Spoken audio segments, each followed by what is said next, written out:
This property has been with us for more than 50 years, before the ECR was there. So it was called Sea View Enclave because you could see the sea from here. So this was a totally barren land with nothing in it. And these plants were all just 4 feet high. Now they've gone up to 20 feet. In 2021, I came here to bury my dog, my pet.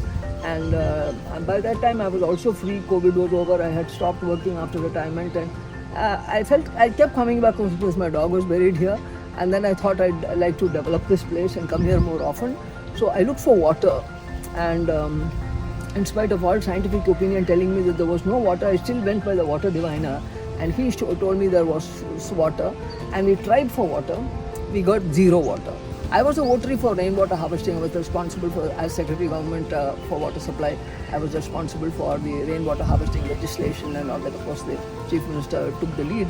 But I thought then I must put into action things that I had talked about while in service. And people used to tell me, you are getting a salary and you can talk all these things.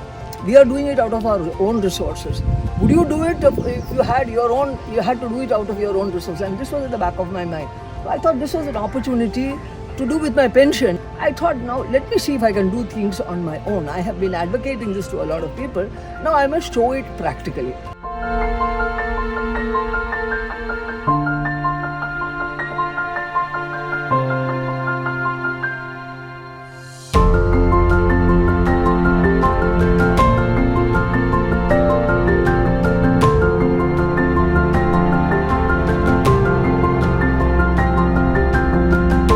We came here and we decided what shall we do to harvest water into this property.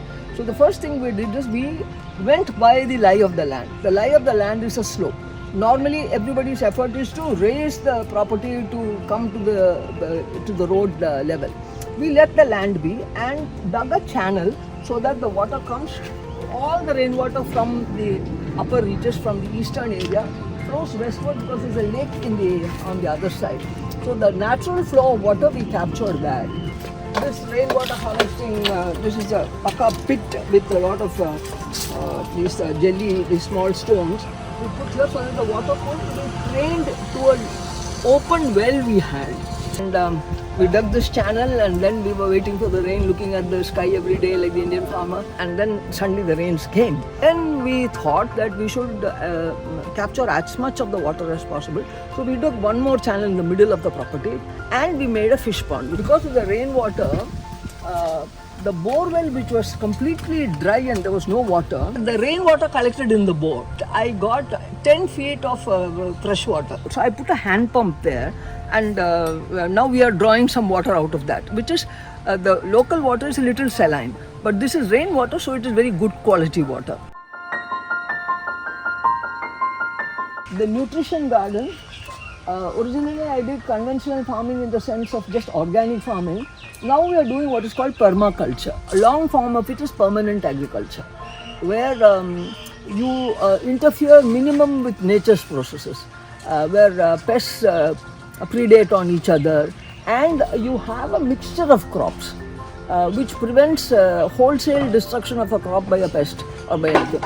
So the first we did was an agroforestry or a Miyawaki forest. These plants were all just 4 feet high. Now they've gone up to 20 feet. This is from 2021 December till today. This is the growth.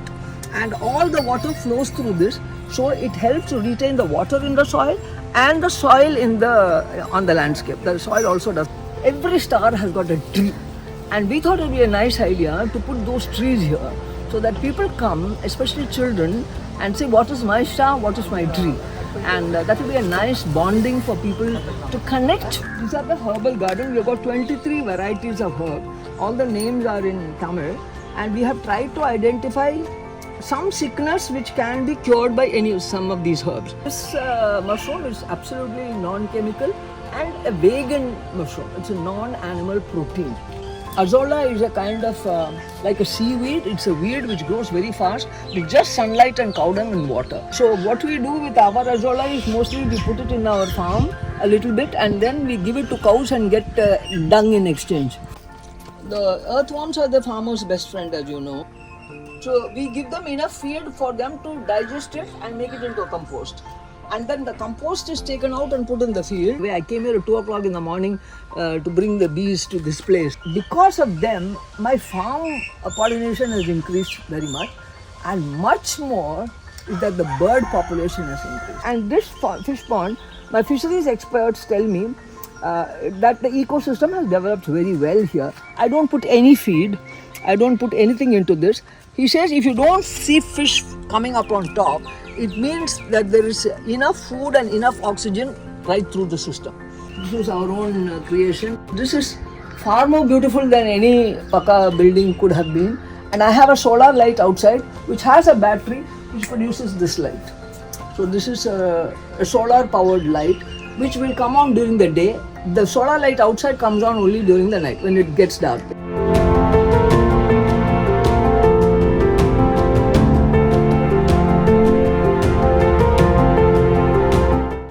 Which is a urine diverting toilet. The urine goes separately into a pit there and goes into the ground.